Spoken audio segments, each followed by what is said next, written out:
Boa noite, eu me chamo Luísa Freitas e estou aqui para falar um pouco sobre a introdução do radioimunoensaio e para que ele serve, como ele foi desenvolvido e por quem que ele foi desenvolvido.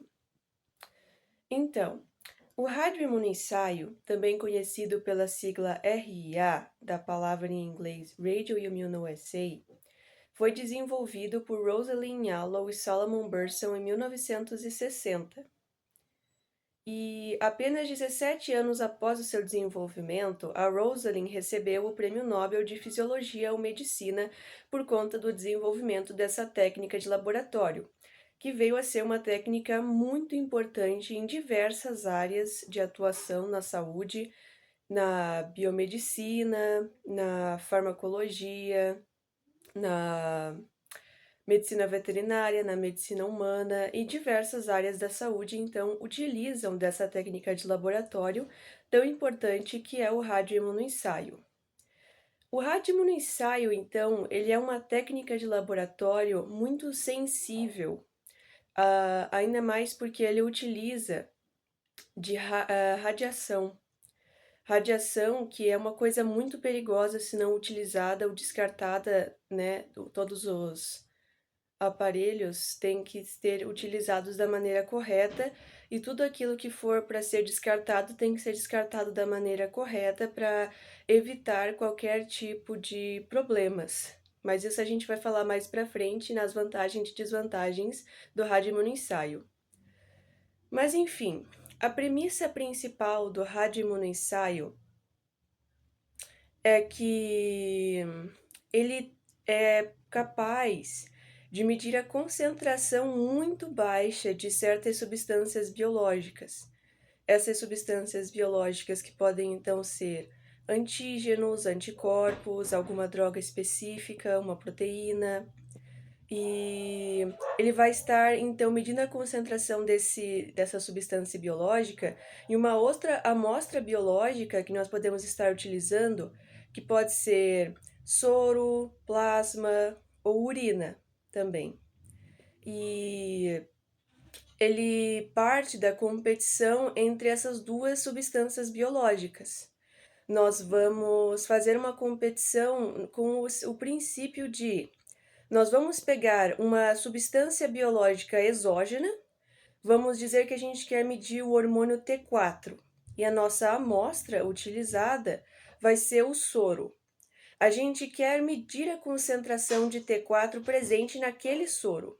Só que para isso nós temos que pegar um T4 exógeno e nós vamos marcar ele com um isótopo radioativo, que é um átomo que ele tem muita energia radioativa que acaba mudando, esse átomo ele se torna diferente por conta de toda essa energia radioativa, ele se torna um isótopo radioativo.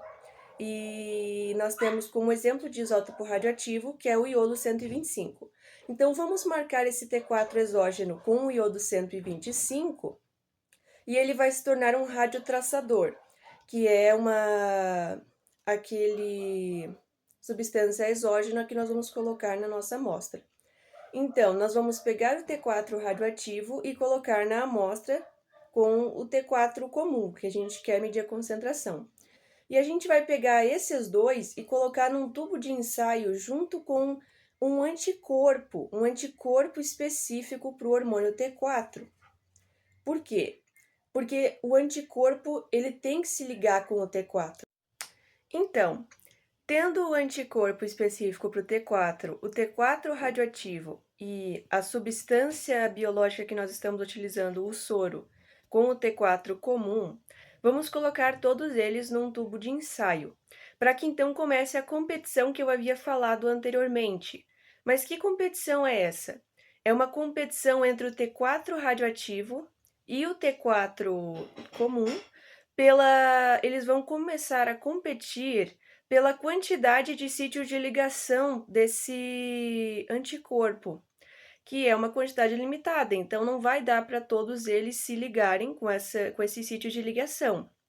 Mas uma coisa que nós já podemos saber é que quanto mais T4 livre nós tivermos lá na nossa amostra, menos o T4 radioativo vai conseguir se ligar no anticorpo.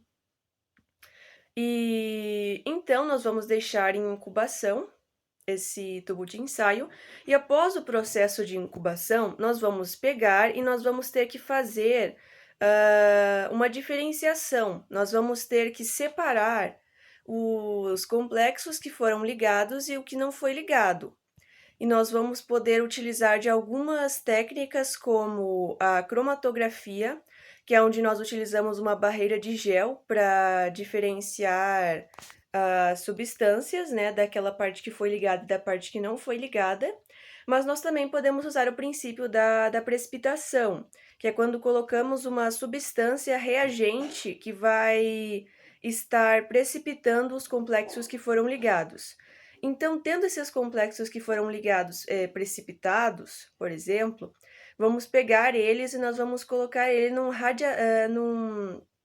medidor de radiação, né, um medidor de gama, que vai ser então um aparelho utilizado para medir a radiação. O que nós já podemos saber é que a radiação é inversamente proporcional à concentração da substância que nós queremos.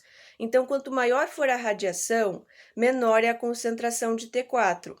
E quanto maior for a concentração de T4, menor vai ser a radiação. Para que a gente consiga, então, fazer em números bem certinho qual é a concentração de T4, nós vamos estar utilizando a curva padrão, que é com uma tabela mostrando para a gente as concentrações que já são conhecidas e todos os numerozinhos lá das concentrações já conhecidas. E vamos estar usando o processo de interpolação, que vamos fazer algumas continhas matemáticas, então, utilizando a curva padrão como base, para conseguir encontrar a concentração do T4 que a gente estava procurando. Utilizando a curva padrão como base e fazendo as continhas matemáticas com a interpolação, a gente vai conseguir, então, encontrar qual que era a quantidade daquele T4 que a gente estava procurando. Oi, meu nome é Nicole e eu vou falar sobre as aplicações do radioimunossais.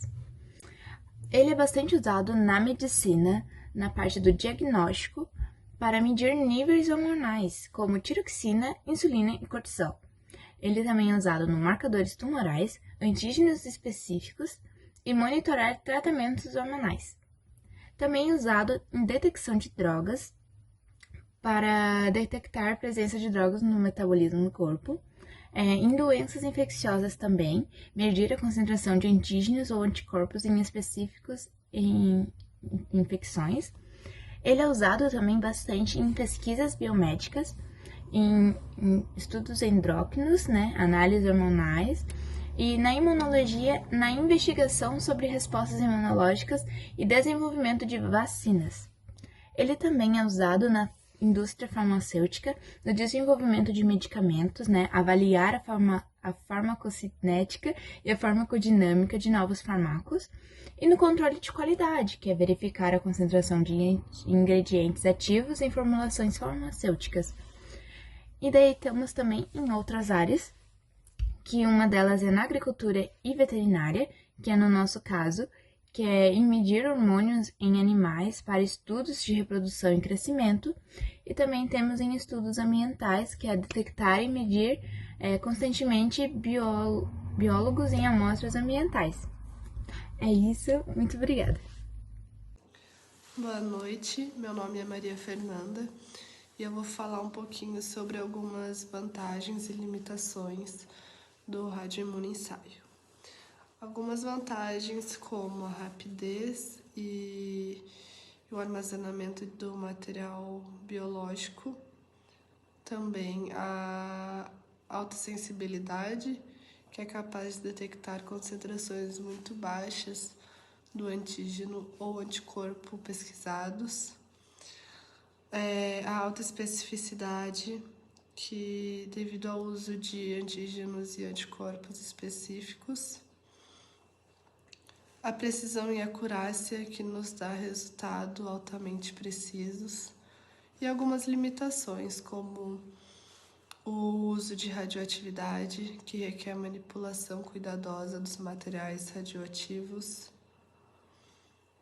o tempo e o custo, que pode ser caro devido ao custo em biossegurança e demorado, especialmente para o desenvolvimento de novos ensaios,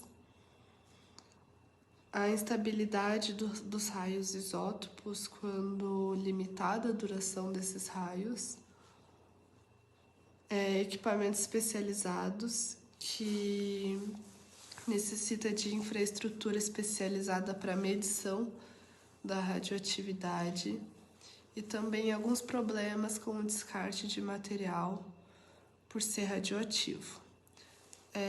Também temos algumas limitações, como certo grau de reação cruzada com interferentes presentes na amostra que podem gerar um falso positivo.